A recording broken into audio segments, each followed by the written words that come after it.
السلام علیکم رحمۃ اللہ وبرکاتہ۔ اعوذ باللہ من الشیطان الرجیم، بسم اللہ الرحمن الرحیم۔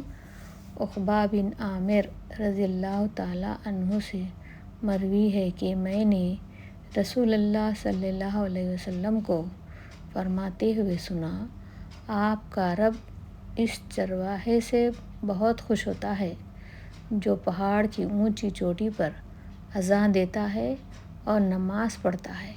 پھر اللہ تعالیٰ فرماتا ہے، میرے اس بندے کو دیکھو، وہ اذان دیتا ہے اور نماز بھی پڑھتا ہے، وہ مجھ سے خوف زدہ ہے، یعنی خدا کا خوف ہے اس میں نے اپنے بندے کو، یعنی اس کے گناہوں کو بخش دیا ہے اور اسے جنت میں داخل کر دیا ہے۔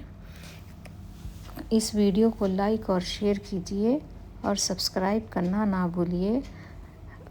اللہ حافظ۔